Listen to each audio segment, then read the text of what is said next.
Cody Rhodes retains at Saturday night's main event, but his story with Kevin Owens is far from over. And Toni Storm is back in AEW, but what version of her are we going to get? It's time to roar around the ring.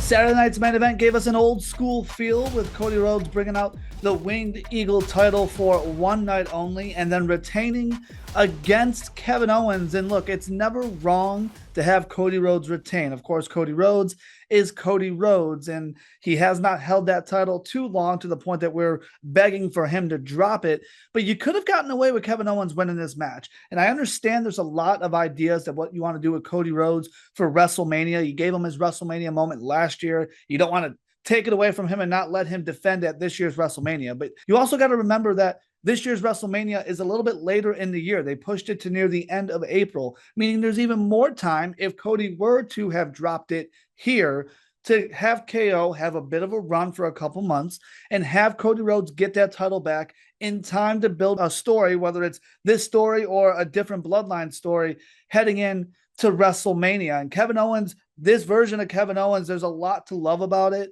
And of course, KO has not had a singles world title run in a long time. And he had a lot of opportunities during Roman Reigns' run where he fell short. And he talked about that. He already challenged Cody once where he fell short. And now KO has changed since then. I kind of wish they would have went that route to give KO this shocking moment and hold the title for a couple months. I would expect Cody to win it back, maybe at the Rumble, maybe the beginning of March at Elimination Chamber. And if you would have done either of those, you would have had enough time to get the title back on Cody and have Cody tell a story going into this year's WrestleMania.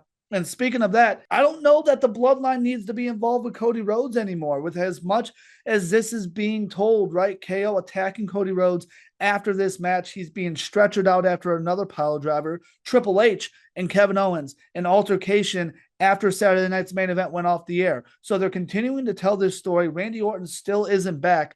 It very well could be a Cody Orton WrestleMania or a Cody Orton KO WrestleMania or something along this story for this year's Mania. It does not need to be a Bloodline Cody WrestleMania again. You can do Roman Reigns and The Rock with no title involved, with no Cody involved, and do Cody and The Rock further in the future. With as much as they're telling this story, I would not be surprised if they go this route. And Kevin Owens is on pace to be the top heel of 2025. He continues to have a lot of validity in what he is saying. Just as we've talked about with a Drew McIntyre, Kevin Owens spits a lot of facts when it comes to what he is upset about. And now that he's already getting into altercations with Triple H, this isn't over, even though he lost again. I would have preferred maybe he would have shocked the world and took it from Cody here. It's never the wrong decision to take it from Cody, but Kevin Owens is doing a lot of right things heading into the new year. Speaking of Drew McIntyre, I was watching Raw and Drew McIntyre and Seth Rollins both cut promos,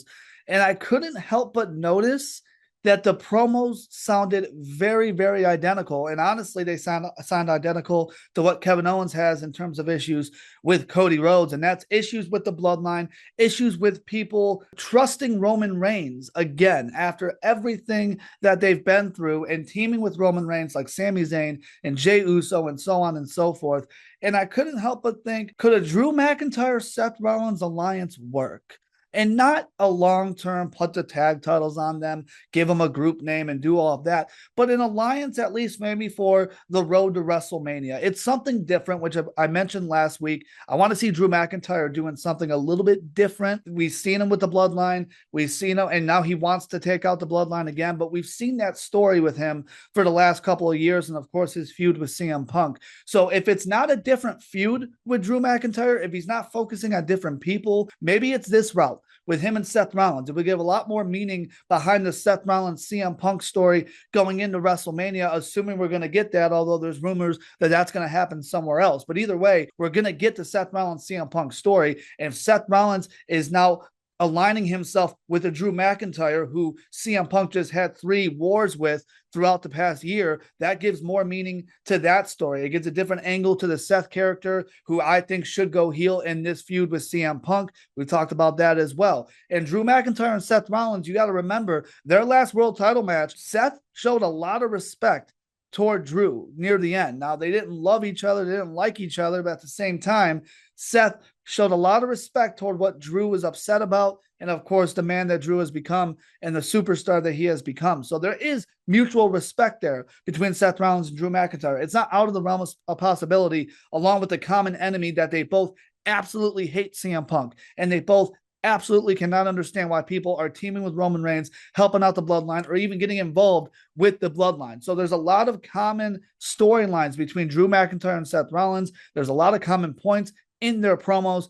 It would not be out of the realm of possibility that those two can kind of team up to take out a CM Punk. Whatever it may be, they have a common goal. They don't realize it yet, but it could come together. Shout out Chelsea Green winning the United States title, the inaugural Women's United States champion at Saturday night's main event, taking out Michin in the finals to get there. And this after defeating Bayley on SmackDown in the semifinals. And I this was my pick to win, so I love it. I don't love that Tiffany Stratton took a clean loss on the route here. I understand they're telling the story with Nia Jax and Candice LeRae, and it's most likely going to lead to her moment of cashing in on a Nia Jax, because she is already over, even though she has not turned babyface officially, and she still aligns herself with Nia Jax. So I understand the story there is coming. I just wish there would have been if she's going to take a loss here, it would have been a little convoluted. A clean loss, I didn't love that on SmackDown from Tiffany, but I still love Chelsea Green getting this win. We've been begging for her to get her moment. We thought Money in the Bank could be it. That wasn't. That was Tiffany's moment, which is fine. Bringing it in a mid-card title for the women's division.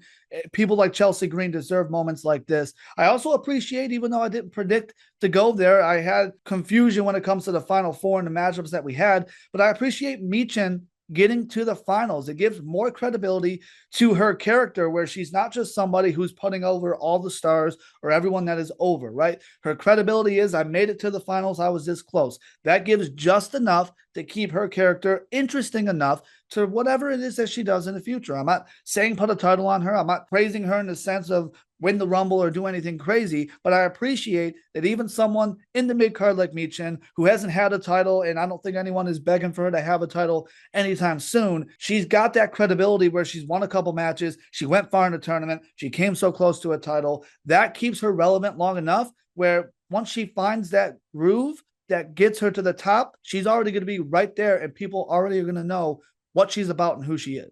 Gunther also retained his world title, triple threat against Damian Priest and Finn Balor. Priest added to that match on Raw, and I absolutely loved the finish of this because we got back to Gunther looking like a dominant champion. This was just as effective to me as Roman Reigns stacking Edge and Daniel Bryan at WrestleMania. It was just as dominant. And Gunther, we've been wondering if he's turning babyface, and it seems as if they're going that route, but in the process, he's looked a little weaker. He's questioning himself. He struggled in a match with Dominic Mysterio. He hasn't dominated his matches the way we've seen in the past. That is what people love and respect about Gunther. So even if he goes babyface, you want to keep that dominance in him, because that is what people gravitate toward when it comes to Gunther. And even as a babyface, that's what people are going to want to see. So to have Gunther lay out Finn Balor outside the ring and then get in the ring and lay out Damian Priest immediately after and get the pin, it was a very dominant finish. Priest, Finn, we're probably going to get that match one more time. We talked about that.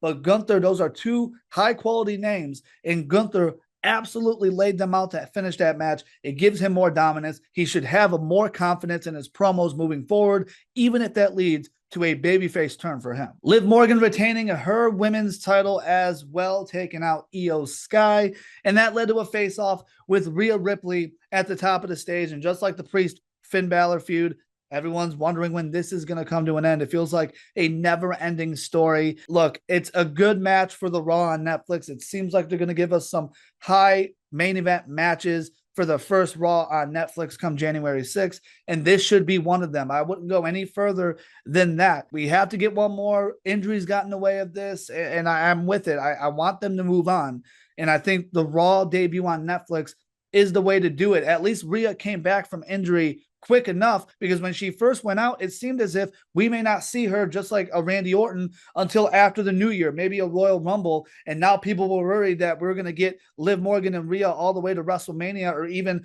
Elimination Chamber or something along those lines. At least Rhea came back. We can finish this story at the beginning of the year. I would do it on the first Raw on Netflix, and I would have Liv retain. I understand people want this to be over. We have to finish this story. They have not been able to officially close this story, but I would have it with Liv Morgan retaining. Liv needs that title a lot more going into the new year than Rhea does. I worry what happens to the new Judgment Day if Liv drops that title. Finn was not able to win the world title. I understand the tag titles are still there, but Liv Morgan needs that and deserves it and deserves to be a champion going into this year's WrestleMania in Las Vegas. I would end this feud January 6th with a Liv Morgan victory. And speaking of the Raw debut on Netflix, Roman Reigns challenging Solo Sikoa one-on-one, and the Ulafala would be on the line. They said leave everybody aside, and this just shows how big of a deal this debut on Netflix is going to be for Raw. Of course, it's in Los Angeles, and this is the perfect time to introduce whatever this angle with The Rock is going to be. The Rock absolutely needs to be there. I understand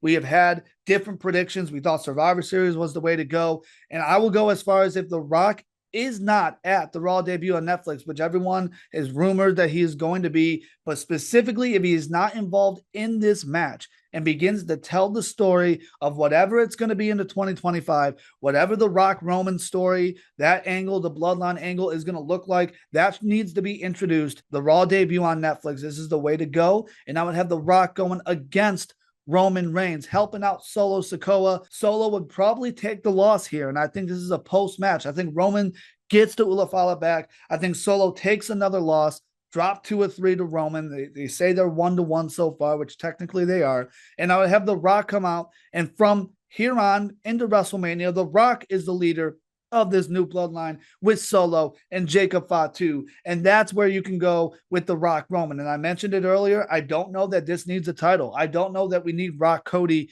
at least for WrestleMania. We can save that for another big show in 2025. But Rock Roman is probably the way to go because it is so focused on the bloodline drama. Nothing about this story with Roman and Solo has been about the title. Cody was involved for one match. Cody wasn't even involved in War Games. So I don't know that the title needs to be involved with whatever they do with Rock and Roman. That can be non-title. That can continue to be bloodline versus bloodline for WrestleMania. And the New Day getting plenty of heat on Raw. Kofi Kingston and Xavier Woods coming out trying to explain what they did to Big E the week before, and they could not even get a word out because they were booed out of the arena to the point that they never even said anything, and they drop the mics and they leave. And this is the perfect type of heat to keep this story looking important. And you start backstage with everybody questioning them, side-eyeing them. Cody Rhodes going as far as saying he's disappointed in them.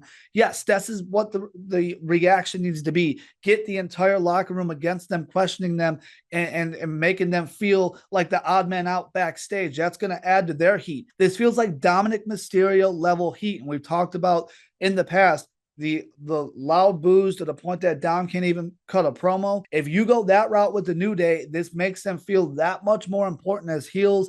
It makes that story feels that much more important to what could be a Big E return. But I love that they didn't even say anything. We're going to drag this out a little bit. We got to take our time with this. This is a lot for fans. It really is, right? It's different. It is different to have the New Day as heels in general. And it is definitely different to have Kofi and Xavier split up from Big E. So you want to take your time with this. You want to be smart about how you're telling this story. And I still don't know if I fully love that the New Day are no longer together, that the New Day are heels. So you got to be very delicate and very careful with how you tell this story. You want it to remain interesting and not get to the level of fans being able to just say, I don't like this, put them back together. So you want to be very careful with how you tell this story. Take your time with it. And of course, drag this out to what could be a Big E return, potentially the Royal Rumble. I would have him be a surprise entrant if he is cleared. That is obviously the biggest caveat. But I said it last week, I don't know that you go this route if Big E is not at least close to being cleared to tell this story, and it was a perfect way to start on Raw. Toni Storm returning on Dynamite as the old school Toni Storm, and shout out to Tony Khan, jumping her right into a couple matches as she had one on Rampage and Collision. And from there, a lot of people thought, wow, timeless Toni Storm is gone. We're going right back to the old school Toni Storm, whether they loved it or hated it. And I didn't believe it. And then when you watch Rampage and Collision, specifically Collision, you realize what this is. And this is exactly what it should have been and what I felt it should have been when I saw her on Dynamite. It's still timeless Toni Storm. She has absolutely lost her mind. And this is absolutely the way to go after she lost at Wembley. This is like a broken Matt Hardy character for Toni Storm, where she doesn't know who she is. You don't know who you're going to get. And you go to Collision and she is acting like she is brand new to AEW, introducing herself to Thunder Rosa, who's getting a title shot at World's End, and Tony Schiavone. She says she's all elite, like she has absolutely lost her mind. It gives that creepy feeling of, it's almost like a Bo Dallas and Uncle Howdy, right? You don't know. Matt Hardy, broken Matt Hardy. You don't know which side of her you're going to get. When Bray Wyatt was the Uncle Rogers character to, whatever it may be, right? Like, you don't know what you're going to get from this Toni Storm character. And that is what adds to the mystique of it. It gives a different layer to another match and another feud with Mariah May. And also, it doesn't force you to put the title back on her, because characters like this, when they lose, it only adds to how crazy they are. So if another match with Mariah May is coming up, she does not have to win it, and it wouldn't hurt their character if they continue to do it right. On Dynamite, I also saw signs of Ricochet turning heel. He had MVP's business card before the match, and then somewhat cheating the win to defeat Brody King in the Continental Classic. And this is the way to go. Ricochet needs a little something more. And we've said that when he came from WWE to AEW, that feels like the same dude who is putting everyone else over. We need some more meaning behind him. We know how talented he is in the ring, and he never really had more than that in WWE. And so far in AEW, he hasn't really had more than that to his character. So turning heel, giving him a little bit more, and the MVP business card. That is the biggest thing to pay attention to, because if you're going to turn him heel, it cannot just be a solo Ricochet. It needs to be a Ricochet turning heel to join the Hurt Syndicate. Of course, that group has already had a lot of cachet in the wrestling industry. Bobby Lashley already defeated Swerve, so that group has a lot of power in AEW already, even though it's only been a couple months since they've been over. So Ricochet automatically looks a little more important being involved in that group. But at the same time, Ricochet being in a group would give us an excuse to not have him cut a promo, because that is what loses everybody. As talented as he is in the ring, as likable of a guy as he is in any interview, and you saw that on Dynamite, and you've seen it in the past, any promo, any interview he tries to cut, he loses the crowd. It's just something he struggles with. And you could tell he's trying really hard to be funny, to be charismatic, to be something to connect with the crowd. And the more he tries, the less the crowd gives into it. So him joining a group in the Hurt Syndicate would get that part of him away. Powerhouse Hobbs getting a title match at World's End against Konosuke Takeshita. And I love it. I love it for Powerhouse Hobbs. He had a start and stop run so far, of course, due to injuries, but there's a lot to like about him. He's got a great look. He's now over with the crowd. They got him back on the babyface side. And the story is there with the Don Callis family, which makes him feel a little bit important. I wouldn't go as far as to have him win at World's End, but something important for him is that he needs to have a good showing. Because if you're having a pay-per-view match with Konosuke Takeshita, and you've seen what he's done on pay-per-view over the past year, the expectations are already way high. And that means if you don't put on a quality match, it doesn't need to be a 5-star match. We're not expecting what he did with Will Ospreay, but if this match isn't a quality pay-per-view Takeshita match, we're not going to blame Takeshita.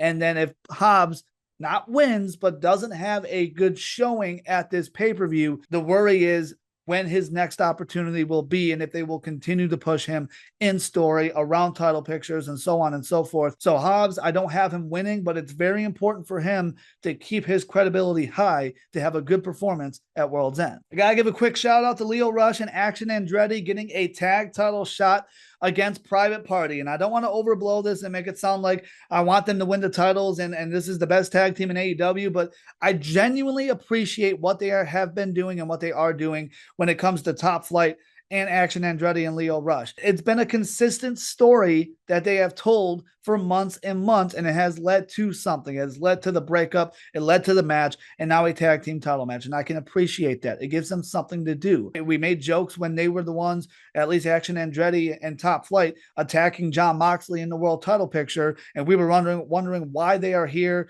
They felt very unimportant to that story, and it just didn't help their character as much as one would think being involved in the world title picture would help your character. Everyone was just like, why are these guys here? So you have them telling their own consistent story for months on Rampage and Collision, and it led to something, and now it led to a title match. That is how you tell a story. That is how you make the lower mid-card guys feel a little bit important, give them something to do, and keep interest in them. They have talent in the ring. They're athletic, so they can tell a story that way as well. I appreciate it. Nothing more, nothing less. They should not win these titles, but I can appreciate the consistent storytelling with these four. And we also quickly need to address the Rey Fenix drama, because Rey Fenix has decided to address some of it as well on social media. And we're not going to act like we know anything that we don't know, as a lot of people like to do in the wrestling world, but it's not a good look on AEW. Whatever is true or not true, it's just not a good look. This is a company that has not been around for that long.